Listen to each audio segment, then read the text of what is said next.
Bom dia, bom dia. A paz de Jesus, amor de Maria, em nome do Pai, do Filho e do Espírito Santo. Amém. Começando o nosso café com Jesus. Senhor, louvo-te por sua grandeza, tudo o que sou e o que tenho.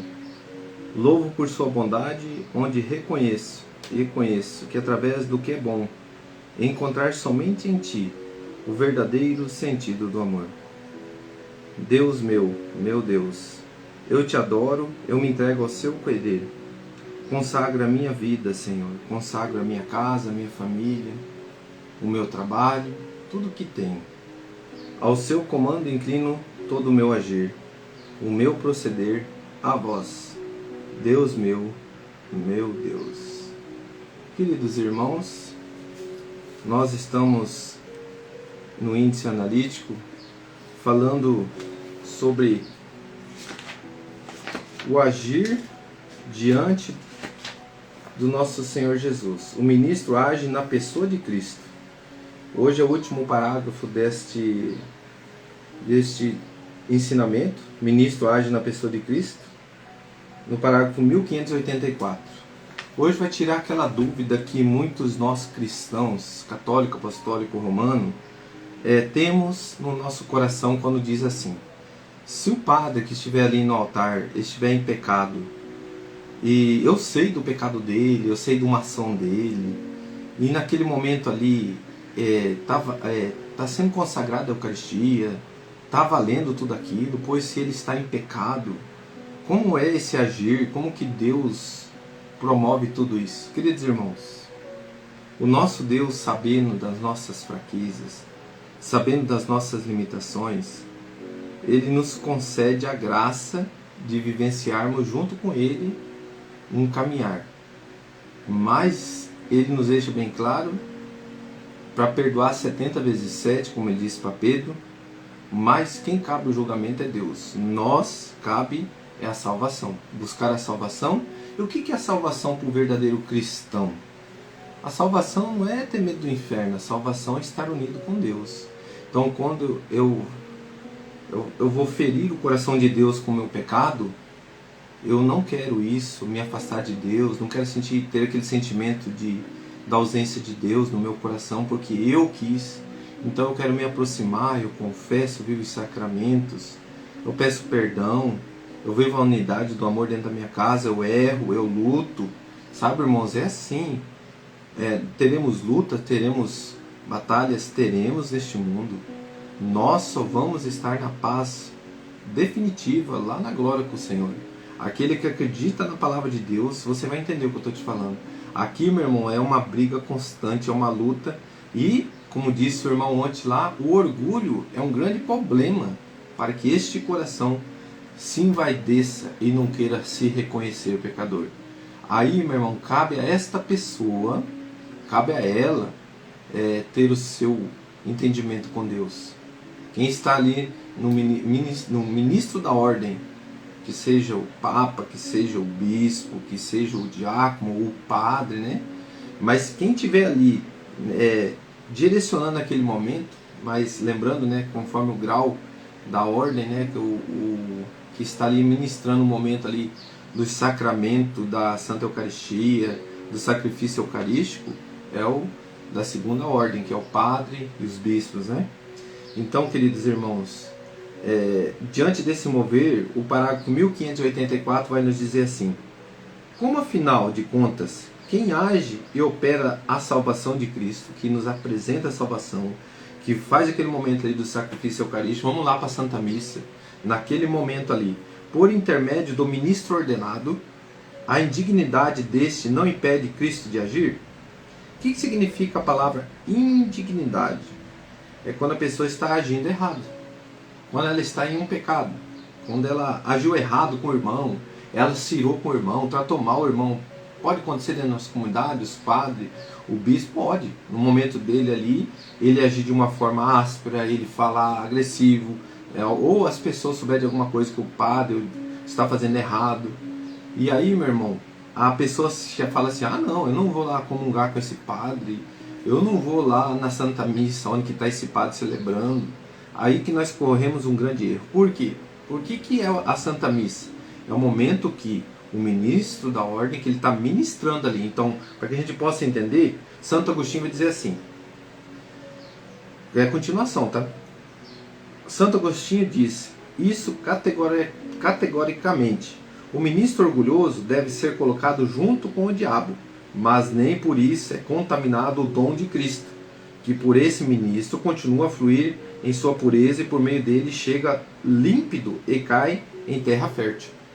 Resumindo, aquele momento que está ali, ele está ministrando, ele está ofertando o sacrifício perfeito, que é Jesus, ao Pai, por nós, pelos nossos pecados.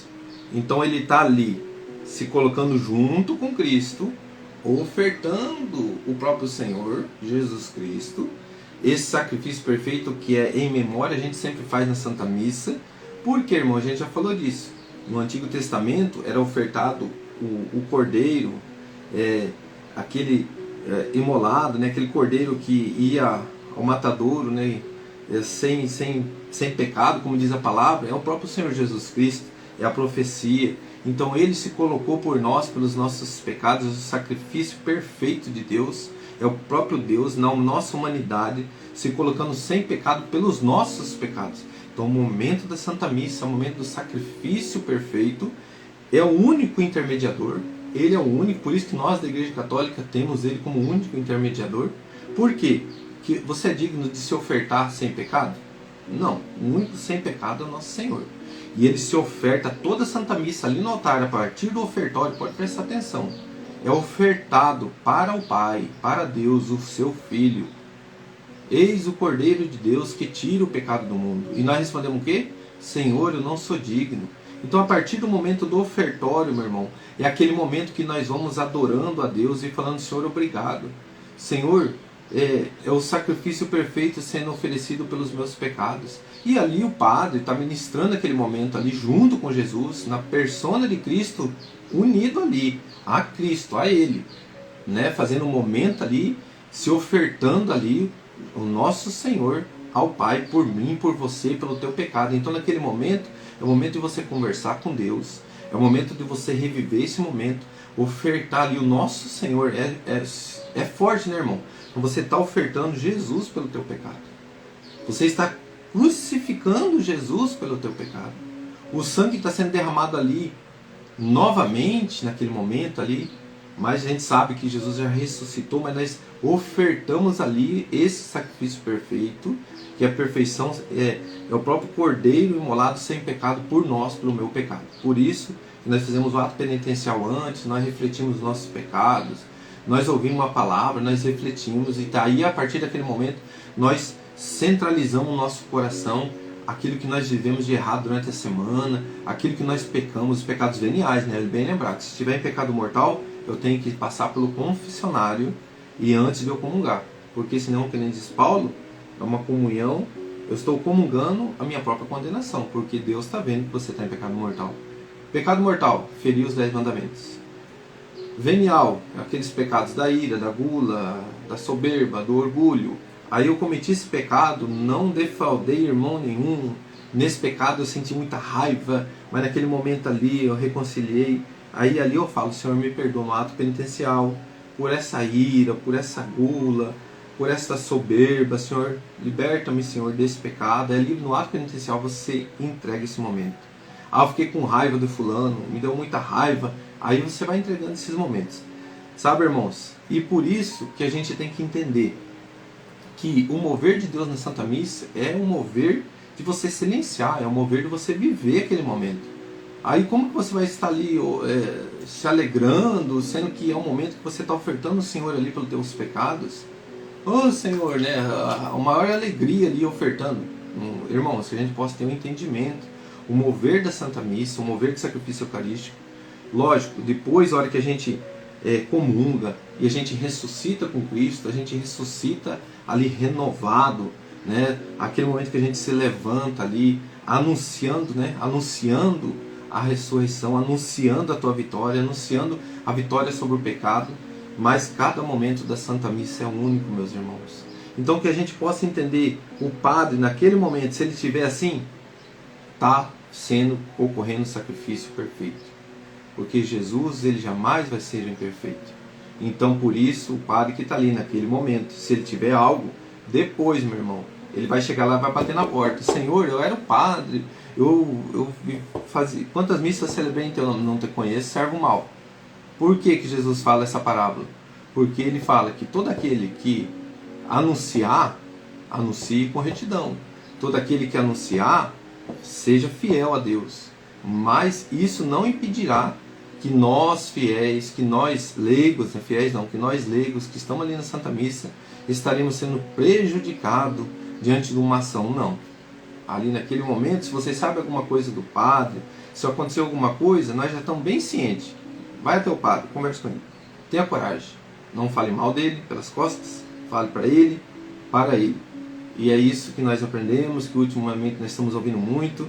Já errei também. Não sou, já tive minha fraqueza de maldizer o padre, já tive minhas fraquezas. Eu tive minhas fraquezas também de cirar, mas hoje eu revejo que eu também estava errado. Mas, querido irmão, vamos pegar a palavra para a gente completar esse momento? Na verdade, aqui eu vou continuar aqui o parágrafo, tá? Que fala 1584. Na verdade, a virtude espiritual do sacramento se assemelha à luz, o que deve ser iluminados e recebem em sua pureza, pois mesmo que tenha de atravessar seres manchados, ela não se contamina. Resumindo aqui a nossa resposta, irmãos, eu estava preparando esse momento e eu estava com a palavra aberta em Coríntios. Olha só como que Deus ele é perfeito, né? E aqui em Coríntios, 1 Coríntios capítulo 7, no versículo 25. Eu vou ler daí em diante para nós.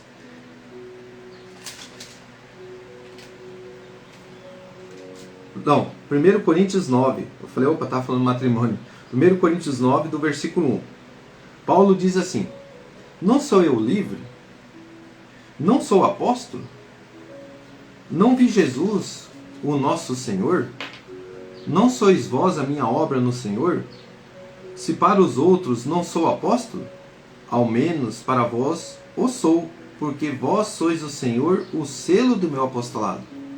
Esta é a minha defesa contra os que me denigrem. Paulo estava sendo denegrido diante da comunidade por ele dizer a verdade, por ele contrariar muitas vezes as opiniões. Mas olha só, vamos lá para o versículo 12. Entretanto, não temos feito uso deste direito, sofremos tudo para não pôr obstáculo algum ao Evangelho de Cristo. Não sabeis que os ministros do culto vivem do culto, e que os que servem ao altar participam do altar? Assim também ordenou o Senhor, que os que anunciam o Evangelho vivam do Evangelho. Mas não tenho usado de nenhum desses direitos, e nem escrevo isso para reclamá-lo. Preferiria morrer, mas ninguém me tirará este título de glória. Anunciar o Evangelho não é glória para mim, é uma obrigação que me impõe. Ai de mim, se eu não anunciar o Evangelho. Se eu fizesse de minha iniciativa, mereceria recompensa. Se o faço independente de minha vontade, é a missão que me foi imposta. Paulo está dizendo que ele tinha uma missão. Paulo está dizendo que diante do chamado, ele tinha uma missão para o mover que Deus queria da vida dele. Mas Paulo tinha as lutas deles. Paulo tinha um mover que ele precisava vencer dentro dele.